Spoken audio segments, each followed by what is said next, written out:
বন্ধুরা, পড়াশোনা বাংলা চ্যানেলে তোমাদের সকলকে স্বাগত। অঙ্গনওয়াড়ি কর্মী এবং সহায়িকা পরীক্ষার জন্য যারা প্রিপারেশন করছো তাদের জন্য আবার পরীক্ষার প্রস্তুতি নিয়ে চলে এসেছি। তোমরা সাধারণ জ্ঞান টপিক আমরা ডিসকাস করছি। এটা তোমাদের দেখতে পাচ্ছ 27 নম্বর মক টেস্ট। এর আগে কিন্তু আমরা 26খানা মক টেস্ট নিয়ে নিয়েছি তোমাদের। যারা আগের মক টেস্টগুলো দাওনি তারা আগের মক টেস্টগুলো দেবে এবং প্রত্যেকে চেষ্টা করবে 18 থেকে 20 প্লাসের উপরে স্কোর করা। তোমরা সকলেই জানো, নতুন করে বলার কিছু নেই। প্রত্যেকটা ক্লাসেই আমি বলি যে তোমাদের সাধারণ জ্ঞান টপিকটা থেকে তোমরা নিশ্চয়ই জানো যে 20 নম্বর কিন্তু এই টপিকটা থেকে কোশ্চেন আসে। তো এই টপিকটা তোমাদের ভালো করে পড়াশোনা করতে হবে। তো তোমাদের জন্য দেখো দুটো স্টাডি মেটেরিয়ালস ইতিমধ্যে অ্যাভেলেবেল রয়েছে। প্রথম হচ্ছে তোমাদের জনস্বাস্থ্য, পুষ্টি এবং নারী অবস্থান থেকে এই বইটা, ঠিক আছে, এবং তোমাদের জিকে মাস্টার বুক। এই বইটা থেকে আমরা যে 3000 প্লাস কোশ্চেন দেখো এখানে কিন্তু রয়েছে, ঠিক আছে, এই বইটাতে। তো এইখান থেকে 25খানা করে কোশ্চেন আমরা প্রতিদিন মক টেস্টের আকারে করছি। তো তোমাদের দুটো বই, এই দুটো বই কিন্তু অ্যাভেলেবেল রয়েছে। যারা পারচেস করতে চাইছো বা কিনতে চাইছো বা পিডিএফ চাইছো তারা কিন্তু এই হোয়াটসঅ্যাপ নাম্বারে যোগাযোগ করতে পারো। পিডিএফগুলো পেড একটু, ঠিক আছে। তো তোমরা এই হোয়াটসঅ্যাপ নাম্বারে মেসেজ করে রাখবে যারা পিডিএফের জন্য চাইছো বা বইগুলো কিনতে চাইছো। কেউ কল করবে না, মেসেজ করে রাখবে। আমি তোমাদের কীভাবে কী কিনতে হবে ডিটেলসে বলে দেবো। তো চলো আজকে সময় নষ্ট না করে 27 নম্বর মক টেস্টের যে যে কোশ্চেন আছে আমরা এক এক করে সেগুলো দেখে নিই। দেখো প্রথম কোশ্চেন আমাদের 27 নম্বর আজকের মক টেস্টে। নিচের আচ্ছা কোনটি গ্রিন হাউস গ্যাস নয় জানতে চাইছে। এগুলোর মধ্যে কোনটা গ্রিন হাউস গ্যাস নয়? Methane, carbon dioxide, nitrous oxide নাকি হাইড্রোজেন? বলো দেখি কোনটা হবে অ্যান্সার। তো আমরা সকলেই জানি, দেখুন গ্রিন হাউস গ্যাস হচ্ছে মিথেন, এটাও green house gas, carbon dioxide এটাও একটা গ্রিন হাউস গ্যাস, এবং নাইট্রাস অক্সাইড তিনটেই হচ্ছে একটা করে, এইগুলো প্রত্যেকেই হচ্ছে গ্রিন হাউস গ্যাস। হাইড্রোজেন কিন্তু কোনো গ্রিন হাউস গ্যাস নয়। তাহলে অপশান ডি হয়ে যাবে আমাদের সঠিক উত্তর, ঠিক আছে।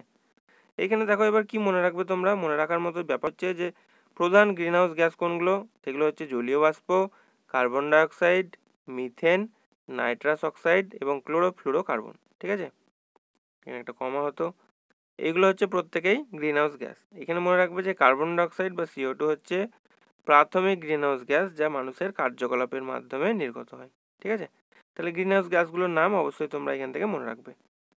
তাহলে এখানের মধ্যে দেখো অপশানে কোনো হাইড্রোজেন নেই, ঠিক আছে, হাইড্রোজেনটা গ্রিনহাউস গ্যাসও নয়। চলো পরবর্তী কোশ্চেন আমরা চলে আসবো। আমাদের সেকেন্ড কোশ্চেন আজকে ক্লাসে দেখো কি রয়েছে। ইউট্রিফিকেশন হলো এক ধরনের কি দূষণ? এটা কোন দূষণটাকে ইউট্রিফিকেশন বলা হয়ে থাকে? বায়ু দূষণ, জল দূষণ, মাটি দূষণ নাকি শব্দ দূষণ? তো সঠিক উত্তর হয়ে যাবে জল দূষণকে বলা হয়ে থাকে ইউট্রিফিকেশন। অপশন বি হয়ে যাবে আমাদের সঠিক উত্তর। পরবর্তী কোশ্চেন, অয়েল অফ ভিট্রিয়ল কোনটা? অয়েল অফ ভিট্রিয়ল কাকে বলা হয় বলো?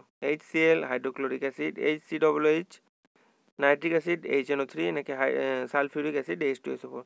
কোনটাকে বলা হয় অয়েল অফ ভিট্রিয়ল? তো মনে রাখবে সালফিউরিক অ্যাসিড বা H2SO4 এটাকে বলা হয়ে থাকে অয়েল অফ ভিট্রিয়ল, ঠিক আছে। H2SO4 যার ফুল ফর্ম, এর পুরো নাম হচ্ছে সালফিউরিক অ্যাসিড। তোমরা সকলেই নিশ্চয়ই জানো, আর নতুন করে বলার কিছু নেই। এগুলো এগুলো তো খুব ইজি কোশ্চেন এবং সোজা জিনিস, প্রত্যেকে জানতে হবে, ভৌত বিজ্ঞানের কোশ্চেন। চলো পরবর্তী কোশ্চেন দেখো, বিজ্ঞান থেকে আবারও। নিচের কোনটি মূল নয় জানতে চাইছি। এগুলোর মধ্যে কোনটা মূল নয়? মূলো, গাজর, আলু, বিট কোনটা মূল নয়? আলু হয়ে যাবে আমাদের সঠিক উত্তর। এইখানে দেখো এবার যেটা মনে রাখতে হবে যে উদ্ভিদের কোন খাদ্য হিসেবে উদ্ভিদের যেসব অংশ আমরা গ্রহণ করে থাকি, কোন দেখো মূল হিসেবে আমরা কোনটা কোনটা গ্রহণ করে থাকি মানে খাই। গাজর, মূলো, বিট, মিষ্টি আলু বা রাঙা আলু, অনেকে যেটা মিষ্টি আলু যেটা বলে বা রাঙা আলু যেটা হয়, ঠিক আছে, সেটাই। শালগম, এইগুলো হচ্ছে সব মূলো বলছি, সরি, মূল, ঠিক আছে। কাণ্ড হিসেবে আমরা কোন কোন জিনিস গ্রহণ করে থাকি দেখো, পেঁয়াজ, আলু, আদা, রসুন, আখ ইত্যাদি। পাতা হিসেবে আমরা যেসব অংশ উদ্ভিদের গ্রহণ করে থাকি, পালং শাক, বাঁধাকপি, এগুলো উদ্ভিদের পাতা হিসেবে আমরা গ্রহণ করে থাকি। এবং ফুল হিসেবে যেসব উদ্ভিদের যেসব অংশ আমরা গ্রহণ করে থাকি সেটা হচ্ছে কলা গাছের মূল যেটাকে মোচা বলা হয় এবং কুমড়োর ফুল, ঠিক আছে, ইত্যাদি। তাহলে এইগুলো তোমরা একটু মুখস্থ করে নেবে। বিভিন্ন কোশ্চেন এখান থেকে আসে, কোনটা মূল, কোনটা কাণ্ড, কোনটা কি অংশ আমরা গ্রহণ করে থাকি, তাহলে এইটুকু একটু মুখস্থ করবে, এখান থেকে কোশ্চেন আসে বেশি। চলো পরবর্তী কোশ্চেনে চলে আসবো। সূর্যের শক্তির উৎস কোনটা? রাসায়নিক বিক্রিয়া, নিউক্লিয় বিয়োজন, দহন বিক্রিয়া নাকি নিউক্লিয় সংযোজন? সূর্যের শক্তির উৎস কোনটা? তো মনে রাখবে সূর্যের শক্তির উৎস হচ্ছে নিউক্লিয় সংযোজন। অপশন ডি হয়ে যাবে আমাদের সঠিক উত্তর। পরবর্তী কোশ্চেন, নিচের রোগগুলোর মধ্যে কোনটিতে দেহের অনাক্রম্যতন্ত্র ভেঙে পড়ে? ডায়াবেটিস, এইডস, কালাজ্বর নাকি ডায়রিয়া? কোন রোগটা হলে দেহের অনাক্রম্যতন্ত্র ভেঙে পড়ে যায়? মানে শরীর খারাপ হয়ে যায় একদম, ভেঙে পড়ে যায় মানে এরকম কোনো ব্যাপার নয়, প্রাচীর ভাঙা নয়। অ্যান্সার করো কি হবে? তো সঠিক উত্তর হয়ে যাবে এইডস। অপশন বি হয়ে যাবে আমাদের সঠিক উত্তর। এইডস এর ফুল ফর্ম তো সকলেই জানো, তবু আমরা একবার পড়ে নেবো। দেখো, এইডস এর ফুল ফর্ম হচ্ছে অ্যাকোয়ার্ড ইমিউনো ডেফিসিয়েন্সি সিনড্রোম। অনেক সময় এইডস এর ফুল ফর্ম চলে আসে পরীক্ষায়, আমরা পড়ে নিলাম। চলো পরবর্তী কোশ্চেন দেখো কি রয়েছে, কাকে কোষের মস্তিষ্ক বলে? অ্যান্সার করো। নিউক্লিয়াস, মাইটোকন্ড্রিয়া, সাইটোপ্লাজম নাকি অপশনগুলোর মধ্যে কোনোটাই নয়? তো কোষের মস্তিষ্ক বলা হয় নিউক্লিয়াসকে। অপশন এ হয়ে যাবে আমাদের সঠিক উত্তর। পরবর্তী প্রশ্ন, নিচের কোন কোষটি বিভাজনে অংশগ্রহণ করে না? জনন মাতৃকোষ, অগ্ন্যাশয় কোষ, স্নায়ু কোষ নাকি উপরের কোনোটি নয়? অ্যান্সার করো। তো সঠিক উত্তর হবে কি? সঠিক উত্তর হয়ে যাবে স্নায়ু কোষ। কোষ বিভাজনে অংশগ্রহণ করে না। অপশন সি হয়ে যাবে আমাদের সঠিক উত্তর। পরবর্তী কোশ্চেন, ভারতে সর্বাপেক্ষা পুরাতন হাইকোর্ট কোনটা? বলো দেখি।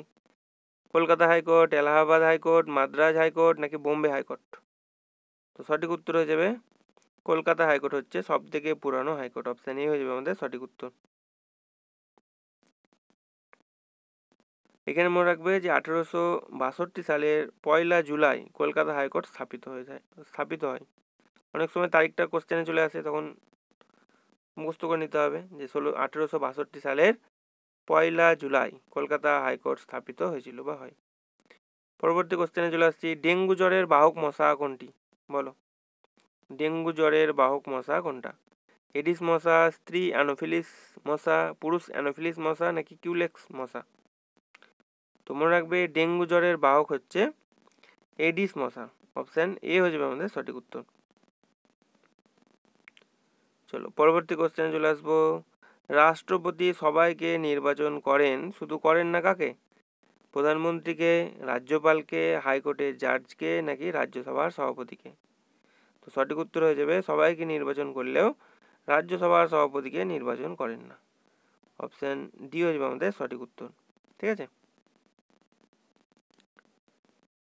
পরবর্তী কোশ্চেন, যে দেশের সংবিধান থেকে প্রস্তাবনার ভাবনাটি গৃহীত হয়েছিল সেই দেশের নাম? বলো, সংবিধান থেকে কোশ্চেন, এটা কে পারে দেখি। UK, Australia, Canada, USA. যে দেশের সংবিধান থেকে প্রস্তাবনার ভাবনাটি গৃহীত হয়েছিল সেটা কোন দেশ থেকে? তো সঠিক উত্তর হয়ে যাবে ইউএসএ। অপশন ডি হয়ে যাবে আমাদের সঠিক উত্তর। পরবর্তী কোশ্চেন, আমাদের জাতীয় পতাকায় রূপকারের নাম কি? বলো, এটা তো সকলের পারা উচিত। পীযূষ ভেঙ্কাইয়া, পিনাকি ভেঙ্কাইয়া, পিঙ্গালি ভেঙ্কাইয়া নাকি পিয়ালি ভেঙ্কাইয়া? তো আমরা নতুন করে এটা বলার কিছু নেই, প্রত্যেকে পারা উচিত যে আমাদের জাতীয় পতাকার যে ডিজাইন করেছিল সেটার নাম, যিনি করেছিলেন তার নাম হচ্ছে পিঙ্গালি ভেঙ্কাইয়া। অপশন সি হয়ে যাবে আমাদের সঠিক উত্তর। সকলের জানা উচিত এবং সকলের পারা উচিত। চলো পরবর্তী কোশ্চেনে চলে আসবো, সংবিধান থেকে কোশ্চেন। দেখো, এটা কিন্তু খুব ইম্পর্টেন্ট কোশ্চেন, এটা একদম মুখস্থ করে রাখবে। ভারতের সংবিধান যে দিন গৃহীত হয় সেই দিনটি হচ্ছে কবে? 26 নভেম্বর 1949, 26 নভেম্বর, 26 জানুয়ারি 1949, 26 জানুয়ারি 1950 নাকি 26 নভেম্বর 1950? বলো, গৃহীত হয় কবে আর কার্যকর হয় কবে? দুটো কোশ্চেন আসে।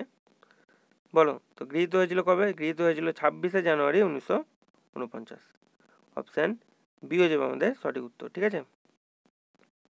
চলো পরবর্তী কোশ্চেনে চলে আসবো। দেখো পরবর্তী কোশ্চেন, রাজ্য সরকারের মন্ত্রীরা কার কাছে যৌথভাবে দায়বদ্ধ? রাজ্যপাল, বিধানসভা, মুখ্যমন্ত্রী নাকি স্পিকার?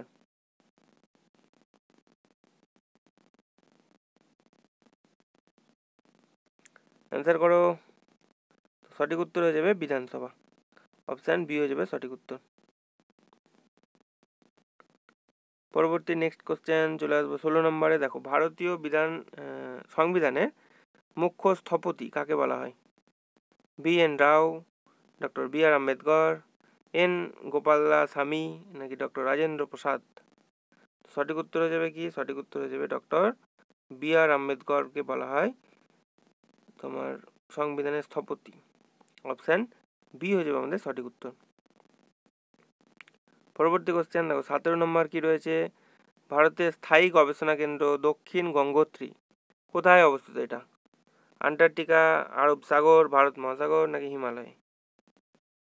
তো সঠিক উত্তর হয়ে যাবে এটা আন্টার্কটিকাতে অবস্থিত। অপশান এ হয়ে যাবে আমাদের সঠিক উত্তর।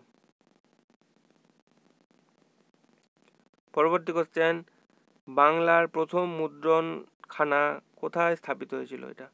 বাঁকুড়ায়, বারাসাতে, কলকাতায় নাকি হুগলিতে? প্রথম মুদ্রণখানা এটা স্থাপিত হয়েছিল কোথায়? তো সঠিক উত্তর হয়ে যাবে এটা স্থাপিত হয়েছিল হুগলিতে। অপশান ডি হয়ে যাবে সঠিক উত্তর। পরবর্তী প্রশ্ন, পৃথিবীর সর্ববৃহৎ ম্যানগ্রোভ জঙ্গল কোনটি? পিচাভরম, পিতারা, ভিতরকণিকা নাকি সুন্দরবন? অ্যান্সার করো। সর্ববৃহৎ ম্যানগ্রোভ জঙ্গল জানতে চেয়েছে, তো সঠিক উত্তর হয়ে যাবে সুন্দরবন হচ্ছে সর্ববৃহৎ ম্যানগ্রোভ জঙ্গল। অপশান ডি হয়ে যাবে আমাদের সঠিক উত্তর।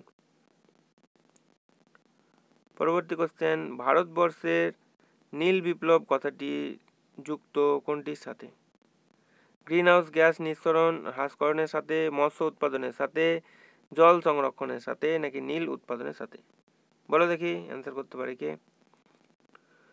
নীল বিপ্লব কথাটি কোনটার সাথে সম্পর্কিত বা কোনটার সাথে যুক্ত? তো সঠিক উত্তর হয়ে যাবে মৎস্য উৎপাদনের সাথে সম্পর্কিত।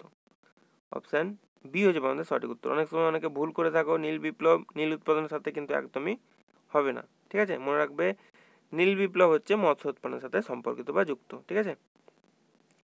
এবার এইখানে দেখো আমরা এইটুকু একদম মুখস্থ করে নেবে কোন বিপ্লবের সাথে কোনটা যুক্ত, একদম এখান থেকে কোশ্চেন আসলে আর মিস যাবে না। কোন বিপ্লব কোনটির সাথে সম্পর্কিত? দেখো, হলুদ বিপ্লব কোনটাকে বলা হয়? তৈলবীজকে বলা হয় থাকে। সবুজ বিপ্লব কাকে বলা হয়? গম উৎপাদনকে বলা হয় থাকে। সাদা বিপ্লব বলা হয় দুধ উৎপাদন বা দুগ্ধ উৎপাদনকে। রূপালী বিপ্লব কাকে বলা হয়? ডিম ও পোলট্রির উৎপাদনকে বলা হয়ে থাকে।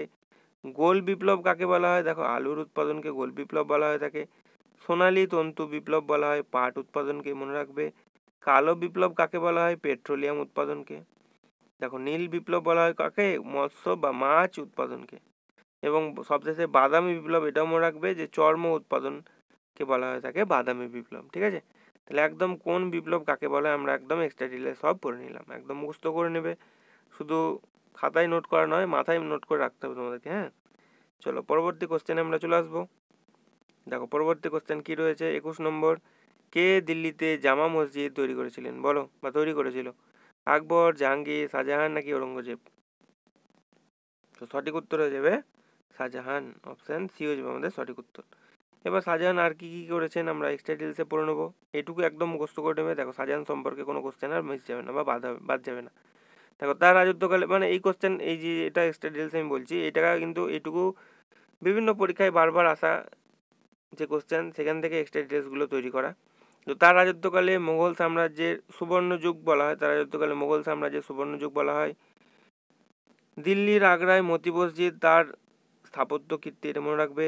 তিনি তাজমহল নির্মাণ করেছিলেন। তার রাজধানী আগ্রা থেকে দিল্লিতে স্থানান্তরিত করেন। তিনি দিল্লিতে জামা মসজিদ এবং লাল কেল্লা নির্মাণ করেন। এবং এর সাথে মনে রাখবে যে ট্যাভার্নিয়ার বা ট্যাভার্নিয়ার অনেক জায়গায় পাবে, তার রাজত্বকালে ভারতে এসেছিলেন বা ভারতে আসেন।